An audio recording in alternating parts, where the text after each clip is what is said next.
Stop whining, it's already sold. Those were the words that changed everything. My son Mike stood in my kitchen like he owned the place, arms crossed, completely unbothered by the devastation he'd just delivered. I needed that money for my trip to Italy. I stared at him, my hands still wet from washing dishes, Frank's coffee mug trembling in my grip. You sold your father's Rolex without asking me? Mom, seriously, get over it. It's just a watch, just a watch. 6 months after burying my husband of 43 years, my own son had stolen the only thing of Frank's I wore every day, wound every morning like Frank taught me, feeling connected to him through that simple ritual. The thing about betrayal is that it has a taste. Bitter, metallic, like pennies on your tongue. Standing there in my Chicago kitchen, staring at my 42-year-old son, who apparently thought grief had an expiration date, I tasted it fully for the first time. Which pawn shop? I asked quietly. Mike's wife, Ashley, looked up from her phone. Oh good, she's being reasonable now.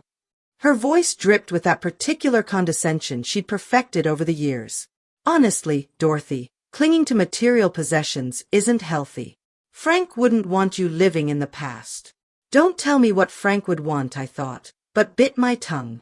Ashley had been telling me what Frank would want since the funeral, usually whenever it involved me giving them something. Golden State Pawn on Milwaukee Avenue, Mike said, checking his watch. An expensive Apple thing that probably cost more than Frank's Rolex was worth. They gave me $800, not bad for something that old. $800 for a 1978 Rolex Submariner that Frank had saved 3 months of overtime to buy when Mike was born. The watch Frank wore every single day of our marriage except the day he died when the hospital handed it to me in a plastic bag with his wedding ring. That watch was worth at least $3,000, I said. Ashley snorted. In what universe? It wasn't even running properly, because I was the one winding it, keeping it alive, keeping Frank alive in some small way. But they wouldn't understand that.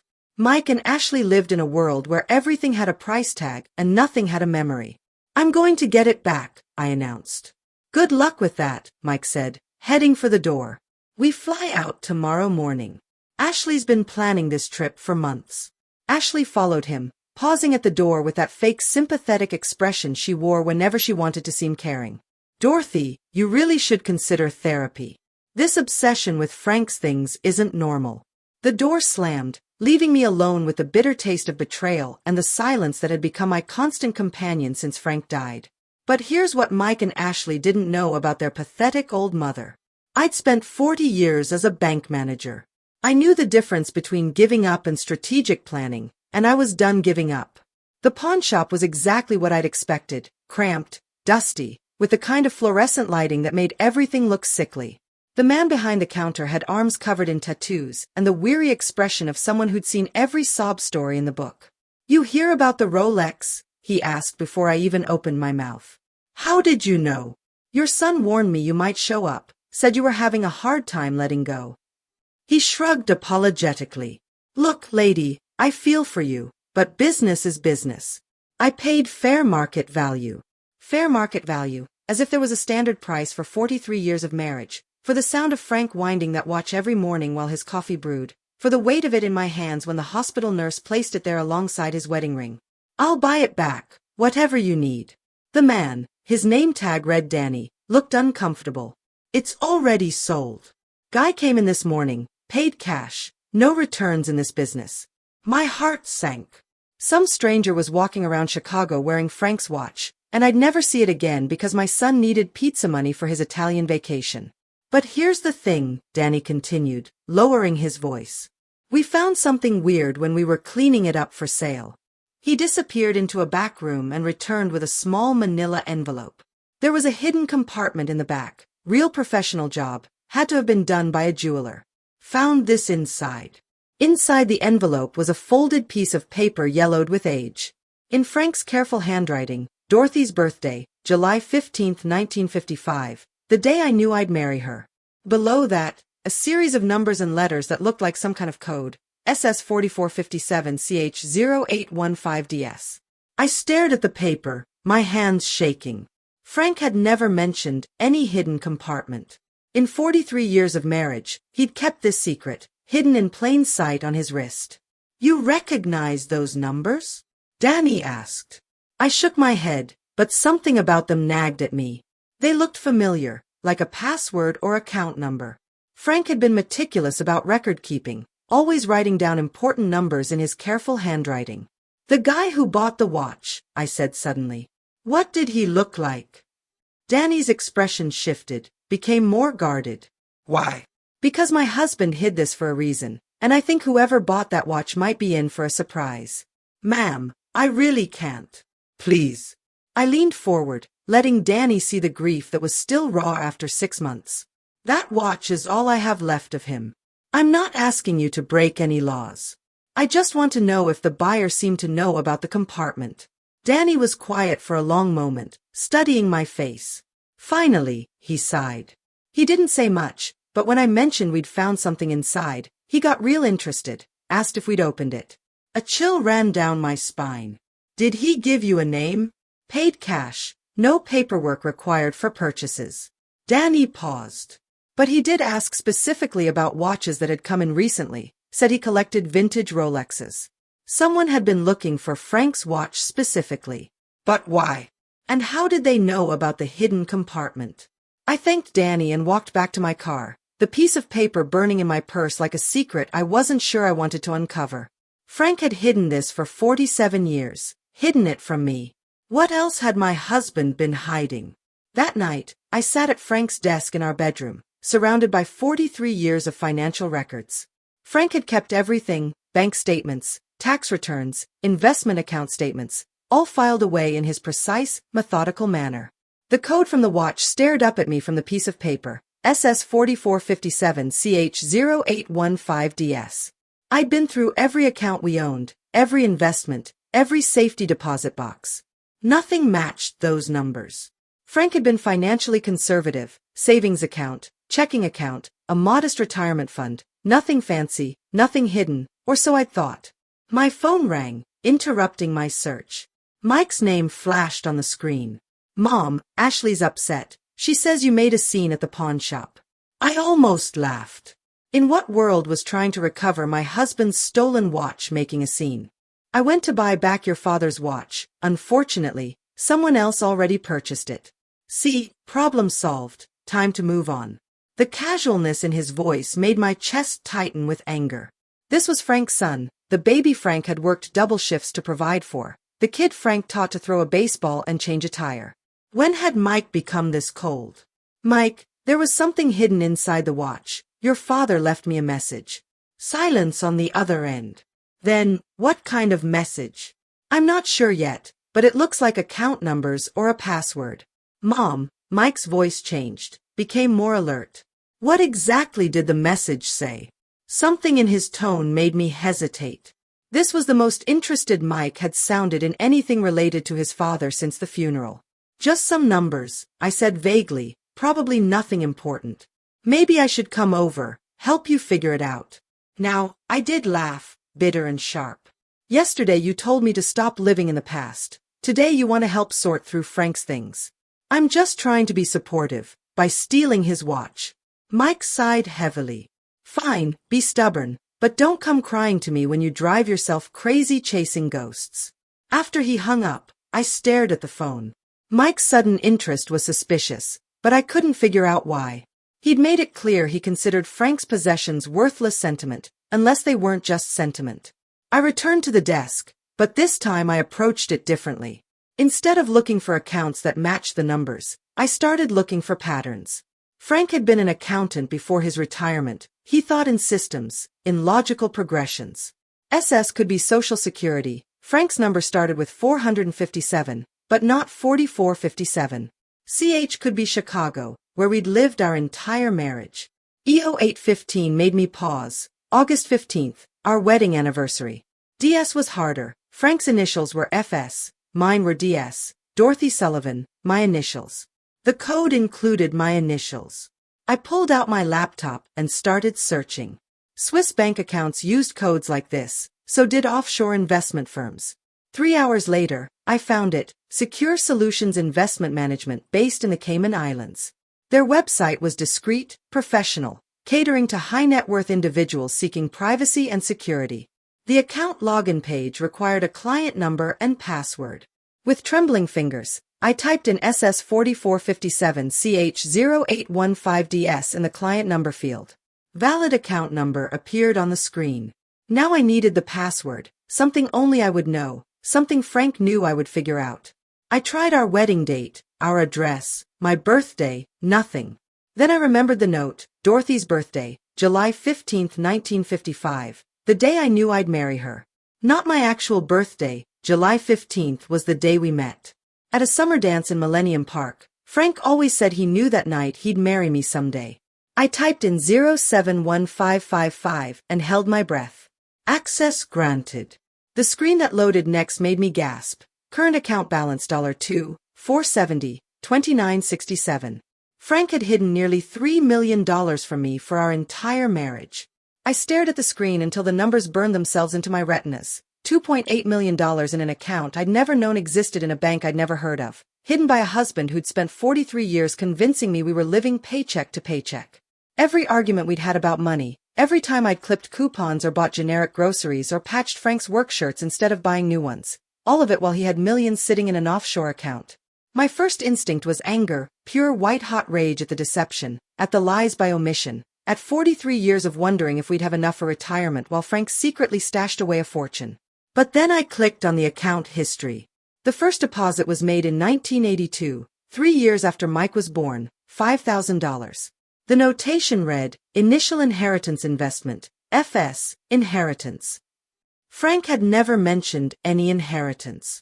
I scrolled through years of deposits, all relatively small, 500 here, 1,000 there, regular contributions that explained why Frank had been so careful with our household budget. He hadn't been hiding money from our income, he'd been systematically building something separate. The deposits continued steadily until 2008, then jumped dramatically. Instead of hundreds of dollars, Frank had been depositing 10 and 20,000 at a time. The notation on those larger deposits made my blood run cold. Real estate liquidation, Chicago properties. Frank had been buying and selling real estate without my knowledge, properties I'd never seen. Investments I'd never been consulted about, business dealings that had apparently made him wealthy. How do you live with someone for 43 years and not know they're conducting secret business transactions? I clicked on the account messages and found a folder labeled for Dorothy Emergency Access Only. Inside was a video file uploaded just 3 months before Frank died. I hesitated before clicking play. Whatever Frank had to say about this secret fortune, I wasn't sure I was ready to hear it. But I was alone in our bedroom at midnight. My son had stolen the only clue to this mystery, and I was apparently wealthy beyond my wildest dreams. Ready or not, I needed answers. Frank's face filled the screen, looking older and more tired than I remembered. He was sitting in his office at work, probably having recorded this during his lunch break. Dorothy, if you're watching this, I'm gone, and something's gone wrong. His voice was steady, but his eyes looked sad. I hoped you'd never need to access this account, that we'd grow old together, and I'd eventually tell you about it over dinner someday. He paused, rubbing his face with the same gesture he'd used whenever he was working through a difficult problem. The money isn't mine, sweetheart, it was my father's, hidden away before he died in 1981. He made me promise to keep it secret, to protect it, to only use it if our family was ever in real danger. Frank's father had died when Mike was 2. I remembered Frank being devastated, remembered the modest inheritance that had paid off our mortgage. Apparently, there had been much more to it. My father saw what the Depression did to families, how quickly stability could disappear. He wanted to make sure his grandchildren would always be protected, no matter what happened. Frank looked directly into the camera, and I felt like he was sitting right next to me. I've been investing the money carefully, conservatively, every penny is documented, every transaction is legal. It's grown because I've been reinvesting for 40 years, but the original amount was meant to be emergency money, insurance against catastrophe. The video continued with Frank explaining the account details, the investment strategy, the legal protections he'd put in place, but I was stuck on one phrase: I hoped you'd never need to access this account. Frank had died of a heart attack at work, sudden, unexpected, no warning signs. How could he have known I'd need this money? Unless the catastrophe he'd been protecting against wasn't random. Unless Frank had known something about our family that I was just beginning to understand. The next morning, I called in sick to my part-time job at the library. For the first time in 6 months, I had something more important to do than organizing returned books and shushing teenagers. I needed to understand what Frank had meant by real danger. The investment account had detailed records going back 40 years, but I started with the recent transactions. Frank's last deposit had been made just 2 weeks before he died, $25,000 with the notation property sale emergency liquidation. Emergency liquidation. Frank had been converting assets to cash right before his death. I spent the morning researching every property transaction Frank had made. The man I'd been married to for 43 years had apparently been a secret real estate mogul, buying and selling properties all over Chicago with money I didn't know he had. But here's what made my blood run cold. Every property Frank had sold in the last year had been purchased by the same buyer, a company called Sullivan Investments, LLC. Sullivan was Mike's last name, too. I grabbed my phone and called my nephew Danny, who worked in real estate. If anyone would know about property transactions in Chicago, it would be Danny. "Aunt, how are you holding up?" "I'm fine, honey. Listen, I need to ask you about something. Have you ever heard of a company called Sullivan Investments, LLC? Danny was quiet for a moment. "Actually, yeah, they've been pretty active lately, buying up properties in good neighborhoods, cash deals moving fast." "Why?" "Do you know who owns the company?" "I can find out. Give me an hour." I spent that hour going through Frank's desk more carefully, looking for any documentation about his real estate dealings. Hidden in the back of his filing cabinet, behind 40 years of tax returns, I found a folder marked insurance policies. But instead of insurance documents, the folder contained contracts, property deeds, and correspondence related to Frank's investments. At the bottom of the pile was a letter that made my hands shake. It was from a private investigator dated 6 months before Frank's death. "Mr. Sullivan, per your request, I've completed the investigation into your son, Michael Sullivan's financial activities. My findings are concerning. Your son has accumulated approximately $180,000 in gambling debts to several offshore betting sites. He's also taken out multiple high-interest loans against his business using fraudulent information about his income and assets. Of greater concern are the inquiries Mr. Sullivan has been making about your estate. He's contacted 3 different lawyers asking about inheritance law and the process for contesting wills. He's also made inquiries about power of attorney procedures and elder care facilities. I believe your son is planning to have you declared incompetent in order to gain control of your assets. The paperwork I've uncovered suggests he's been researching this option for several months. I recommend taking immediate steps to protect your assets and ensure your wife's financial security. Regards, Thomas Chin, private investigator." My phone rang. "Danny. Aunt, you're not going to believe this. Sullivan Investments, LLC is owned by Mike Sullivan, your Mike." I closed my eyes, the pieces finally falling into place. Frank hadn't been hiding money from me, he'd been hiding it from Mike. Every property sale, every cash deposit, every emergency liquidation had been Frank systematically moving assets out of Mike's reach. Frank had known his own son was planning to rob us. But Frank had died before he could warn me, leaving only the hidden compartment in his watch as a clue to find the truth. My son hadn't stolen Frank's Rolex for vacation money. He'd stolen it because he was looking for exactly what I'd found, access to Frank's hidden fortune. And now that Mike knew I'd found something in the watch, he wouldn't stop until he figured out what it was. I was still sitting in Frank's chair, staring at the private investigator's report when I heard Ashley's key in my front door. She'd had a spare key since the funeral, ostensibly to check on me when Mike was working. Now I understood she'd been checking on Frank's assets. "Dorothy, are you here?" Ashley's voice echoed through the house, artificially sweet. Mike and I stopped by before heading to the airport. I quickly shoved the investigator's report back into the folder and minimized the offshore account on my laptop screen. Whatever game Mike and Ashley were playing, I needed to understand the rules before I revealed my hand. In the bedroom, I called back. They appeared in the doorway moments later. Mike carrying a small suitcase and Ashley wearing the kind of outfit that screamed expensive vacation. Her designer sunglasses probably cost more than most people's rent. "Just wanted to say goodbye," Mike said, but his eyes were scanning Frank's desk, taking inventory of the papers spread around me. "What are you working on?" "Sorting through your father's things," I said carefully. "There's so much I never knew about." Ashley stepped closer, her gaze focused on my laptop screen. "Find anything interesting?" The question sounded casual, but I caught the sharp attention in her voice. These weren't courtesy visits, they were reconnaissance missions, just old bank statements and tax records. Your father was very thorough with his paperwork. Mike relaxed slightly. Yeah, Dad was obsessive about record keeping, probably kept every receipt from the last 20 years. Actually, I said, deciding to test their reaction, I did find something odd. Your father had some kind of investment account I didn't know about, nothing major, just a few thousand. The change in both their expressions was immediate and unmistakable. Mike stepped forward, trying to appear casual, but failing completely. An investment account. What kind? I'm not sure yet. The paperwork is confusing. I might need to hire an accountant to help me figure it out. Ashley exchanged a quick glance with Mike. We could help you with that. Mike's good with financial documents. I bet he is, I thought, remembering the private investigator's report about Mike's gambling debts and fraudulent loan applications. That's very kind, but I already made an appointment with Frank's old accounting firm. They'll know how to handle his investments properly. Mike's jaw tightened. Mom, those guys charge $300 an hour. I can look at the paperwork for free. I can afford $300 an hour, Mike. The silence that followed was loaded with tension. Ashley's mask of concern was slipping, revealing the calculating woman underneath. Mike was practically vibrating with frustrated energy. We should probably get going, Ashley said finally. Don't want to miss our flight.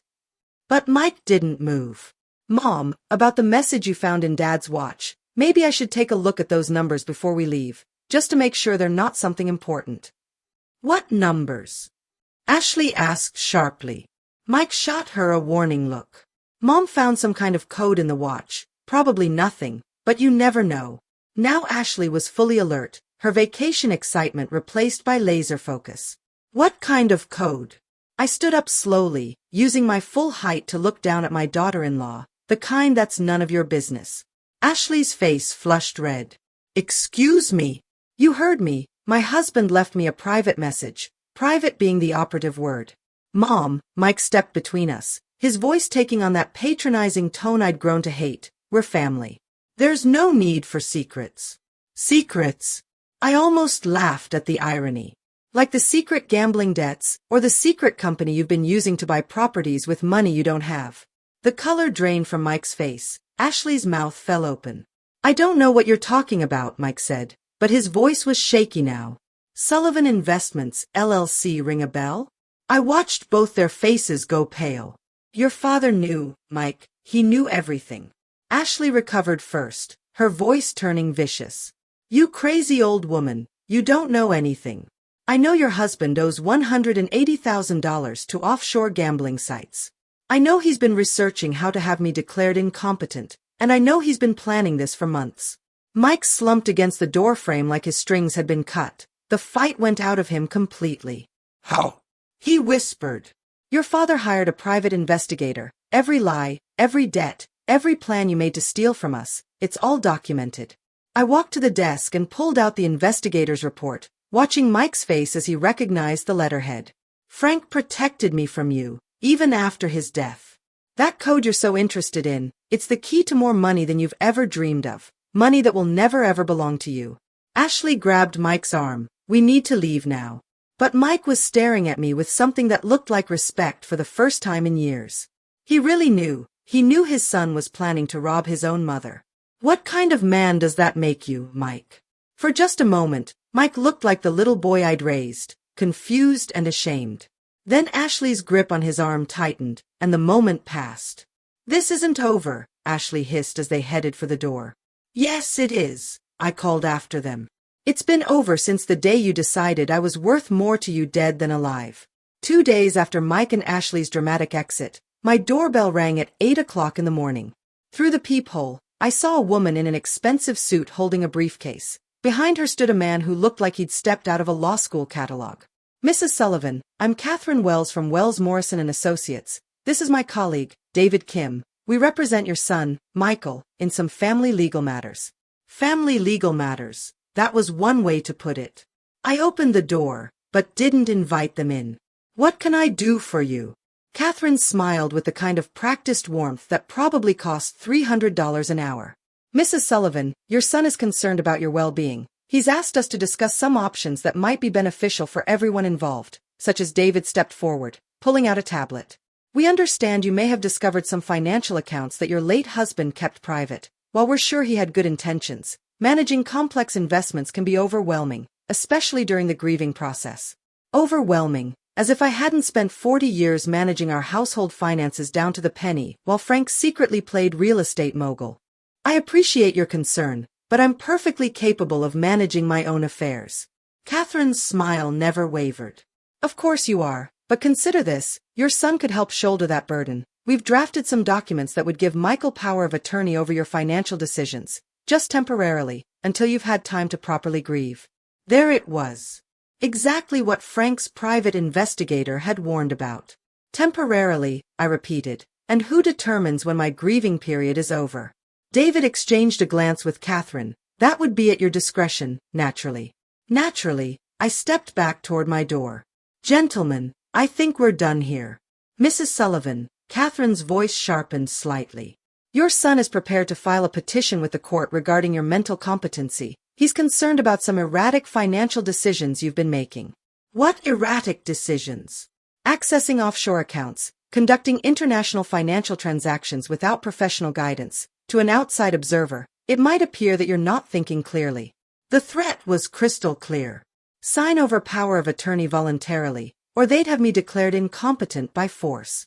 You know what's interesting about threats? I asked, leaning against my doorframe. They only work if the person you're threatening doesn't have better lawyers than you do. Catherine's professional mask slipped slightly. I beg your pardon. I said you can tell my son that his plan won't work. Frank left me more than just money. He left me protection. I closed the door in their faces and immediately called the number I'd found in Frank's hidden files. Thomas Chin, the private investigator, answered on the second ring. Mr. Chin, this is Dorothy Sullivan, Frank Sullivan's widow. Mrs. Sullivan, I've been expecting your call. Frank told me you might need my services someday. He did, about 6 months ago. Frank asked me to prepare a comprehensive legal defense package in case anyone tried to challenge your competency or your right to his assets. Everything's ready to go. Frank had been 3 steps ahead, even in death. How ready, Mrs. Sullivan? By the time I'm done presenting evidence of your son's gambling debts, fraudulent loan applications, and attempts to manipulate elderly family members, he'll be lucky if he doesn't face criminal charges. For the first time in months, I smiled genuinely. Mr. Chin, I think it's time to make some phone calls. Thomas Chen's office was in a sleek downtown building that screamed expensive legal services, but as I sat across from him reviewing Frank's defense package, I realized my husband had been planning for this confrontation long before he died. Your husband was thorough, Thomas said, spreading documents across his mahogany desk. Bank records showing Mike's gambling losses, audio recordings of him discussing plans to have you declared incompetent, even photographs of him meeting with estate planning lawyers. Audio recordings? Thomas nodded grimly. Frank suspected Mike was planning something, so he had your house wired for sound last year, completely legal since it was his own property. I thought about all the conversations Mike and Ashley had had in my kitchen over the past 6 months, every dismissive comment about my mental state, every calculation about Frank's assets, every cruel joke about putting me in a nursing home. Frank had heard it all. There's more, Thomas continued. Frank also discovered that Ashley has been systematically isolating you from family and friends. She's been telling people you're becoming senile, that you need supervision. The pieces clicked into place, why my sister-in-law had stopped calling, why neighbors seemed awkward when they saw me, why my book club friends had been treating me like I was fragile. Ashley had been conducting a whisper campaign, preparing the groundwork for Mike's legal challenge. How extensive is the evidence? Extensive enough to destroy any competency challenge and probably land them both in jail for elder abuse and attempted fraud. Thomas pulled out a thick folder. But there's something else. Frank left specific instructions about what to do if you ever needed to access the offshore account. He handed me a sealed envelope with my name written in Frank's careful handwriting. Inside was a letter dated just 1 week before Frank's death. My dearest Dorothy, if you're reading this, then Mike has shown his true colors, and you've discovered the account I've been building for 40 years. I'm sorry I couldn't tell you about it while I was alive, but I needed to protect it from Mike until the time was right. The money isn't just an inheritance, it's justice. Every penny came from investments I made using information Mike thought he was hiding from us. When he started his real estate company, he would brag about his inside deals and guaranteed investments. What he didn't know was that I was listening and investing in the same opportunities with money he didn't know existed. Mike unknowingly funded his own downfall. Every property he flipped, I bought 3 more in the same area. Every stock tip he mentioned, I invested in with money from our original inheritance. The offshore account exists because I used Mike's own greed against him. Now it's your turn to use his greed against him. Thomas has instructions to make the account transfers immediately. By the time you read this letter, you'll have financial independence Mike can never touch. But more importantly, you'll have the power to choose how this ends.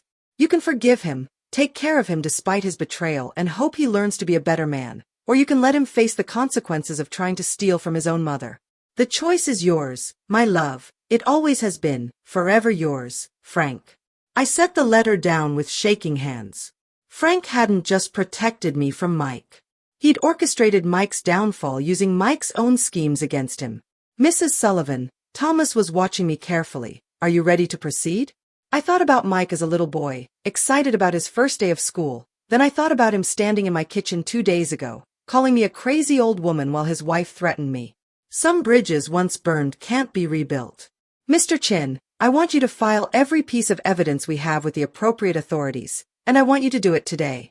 The next morning brought chaos to my quiet Chicago neighborhood. I was sipping coffee and reading the newspaper when 3 black SUVs pulled up to Mike and Ashley's house across the street. Men in FBI windbreakers started carrying boxes out of their front door. My phone rang immediately. Mom, Mike's voice was panicked, desperate. What did you do? I protected myself, I said calmly, watching through my kitchen window as agents loaded computers and filing cabinets into their vehicles. What you should have done for your family instead of trying to rob them. You don't understand. This will destroy us. You destroyed yourselves. I just documented it. Ashley's voice came through the phone, shrill and angry. You vindictive old witch, we were trying to help you, by stealing my husband's watch.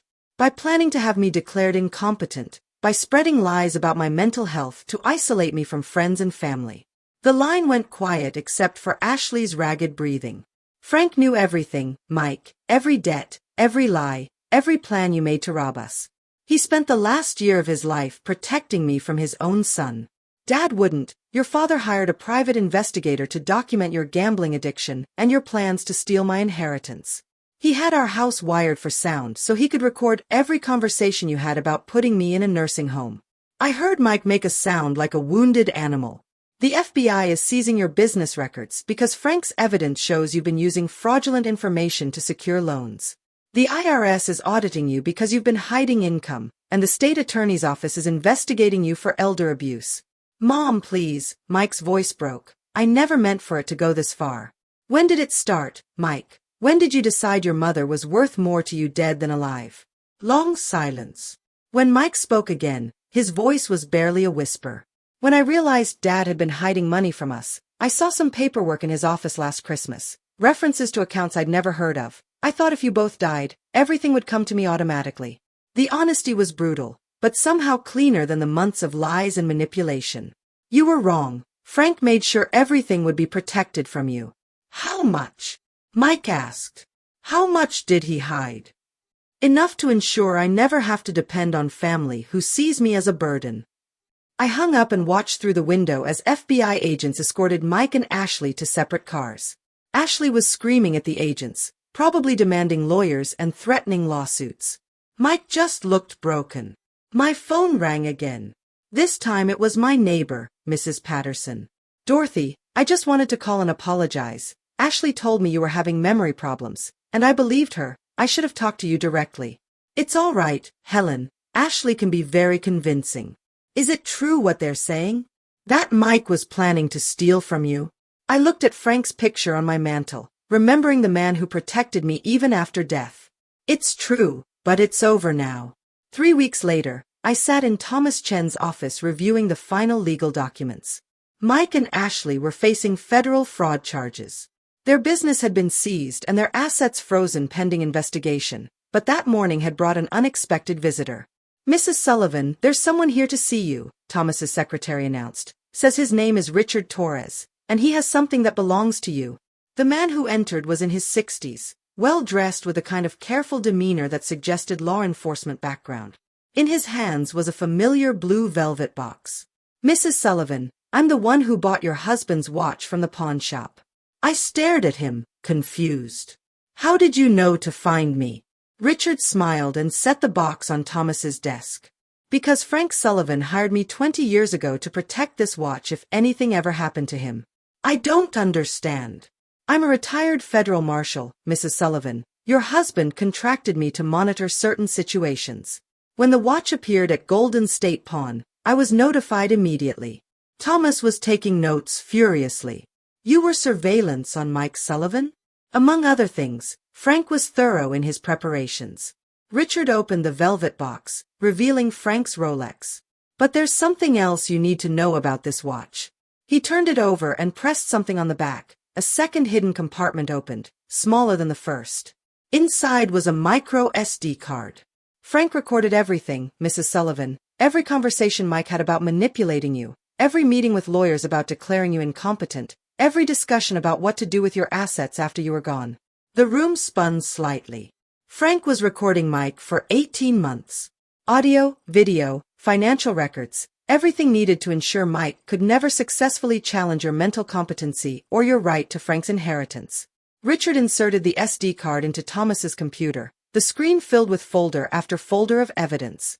Audio recordings, video files, financial documents, even photographs of Mike meeting with lawyers and gamblers. Your husband loved you enough to spend the last 2 years of his life building an unbreakable legal defense against his own son. I thought about Frank's final months, how stressed he'd seemed, how many work meetings he'd had in the evenings. He hadn't been hiding from me, he'd been protecting me. There's one more thing, Richard said quietly. Frank left specific instructions about what to do if Mike ever tried to have you declared incompetent. He pulled out a sealed envelope marked, Final Instructions, Dorothy's Protection Plan. Inside was a document that made my breath catch. In the event that Michael Sullivan attempts legal action against Dorothy Sullivan's mental competency, the following assets will be transferred immediately to the Chicago Children's Hospital in Michael Sullivan's name. All property owned by Sullivan Investments LLC, all gambling debts and outstanding loans, all legal fees and court costs associated with elder abuse charges. Michael Sullivan will be personally responsible for all debts and legal consequences, while receiving no benefit from any inheritance or asset transfer. Frank had arranged for Mike to inherit his own destruction. Your husband was a brilliant man, Thomas said admiringly. He turned Mike's greed into a legal trap. Frank knew Mike would never stop trying to get the money, Richard explained, so he made sure that any attempt to steal from you would result in Mike losing everything he already had. I picked up Frank's watch, feeling its familiar weight in my hands. For 43 years, I'd thought I was married to a simple accountant who worried about money and saved every penny. Instead, I'd been married to a master strategist who'd spent 2 years orchestrating the most elaborate protection plan in legal history. Mrs. Sullivan, Richard said gently, your husband asked me to give you a final message if this day ever came. He handed me one last envelope, this one unsealed. Inside, in Frank's handwriting, Dorothy, you were always stronger than you knew. I just made sure you'd have the tools to prove it. Love always, Frank. 6 months later, I stood in the lobby of the Chicago Children's Hospital, watching workers install a brass plaque that read the Frank Sullivan Memorial Wing. Franks funded by Dorothy Sullivan had been more than enough to secure my future and fund the hospital expansion he'd always dreamed about. The final irony was that Mike's attempt to steal from me had directly resulted in the largest charitable donation in the hospital's history. My phone buzzed with a text from Thomas Chin. Mike's sentencing hearing is next week. They're recommending 2 years federal prison plus full restitution. Ashley took a plea deal for 18 months. Still want to attend? I typed back, no, I have better things to do. And I did. At 73, I was finally living the life Frank had protected for me. I'd bought a small house near the lake, joined 3 book clubs, and started volunteering at the hospital twice a week. For the first time in decades, I was making decisions based on what I wanted, not what my family expected. My doorbell rang as I was preparing dinner. Through the peephole, I saw a young woman with Mike's eyes and nervous smile. Grandma Dorothy, it's Melissa, Mike's daughter. I hadn't seen her since Frank's funeral. When she was finishing college and starting her first job, Ashley had made sure to cut me off from the grandchildren along with everyone else. I opened the door. Melissa, what a surprise. I know I should have called first. She was twisting her hands nervously. I heard about Dad and Ashley, about what they did to you. I wanted to apologize. You have nothing to apologize for. I do though. I knew something was wrong. Dad kept asking weird questions about Grandpa Frank's finances, and Ashley was always making comments about your memory. I should have said something. I studied my granddaughter's face, seeing Frank's honesty there along with Mike's features. Come in, sweetheart, let's talk. Over dinner, Melissa told me about her new job teaching elementary school, her engagement to a young doctor, and her guilt about her father's crimes. I keep thinking I should visit him in prison, she said, but I'm so angry about what he did to you. Anger is normal, but Mike is still your father. How can you not hate him? I thought about Frank's letter, about the choice he'd given me between forgiveness and justice. Because hate would mean he still had power over me, I choose peace instead. Melissa's eyes filled with tears. I missed you so much. Ashley told everyone you were getting confused, that you didn't want to see us anymore. I never stopped wanting to see you, and I never will. As Melissa helped me clear the dishes, she paused at Frank's photo on the mantel. I always wondered why Grandpa Frank wore that watch every single day. He must have really loved it. I smiled, thinking about the 2 hidden compartments, the offshore account, the elaborate protection plan that had saved my life. He loved what it protected. That night, after Melissa left with promises to visit every week, I sat on my back porch watching the sunset over Lake Michigan. Frank's watch was on my wrist, keeping perfect time. He'd been gone 8 months, but somehow he was still taking care of me. The greatest love stories aren't about passion or romance, they're about protection. About someone loving you enough to fight battles you don't even know you're facing. Frank had spent 2 years preparing for a war I never saw coming, ensuring that his death wouldn't leave me defenseless against his own son's greed. Some people spend their whole lives looking for that kind of love. I was lucky enough to wear it on my wrist for 43 years. Thanks for listening. Thank you for joining me on this emotional journey through betrayal, discovery, and resilience. I hope my story has left you with something to reflect on. What have you learned from this experience? Maybe it's the importance of trust, the value of standing up for yourself, or the power of love that protects even beyond the grave. Please take a moment to share one lesson you've learned from this story and how you plan to apply it in your own life in the comments below. If you like this video, please leave your comment below, and don't forget to like, share, and subscribe to our YouTube channel for more stories that inspire and empower.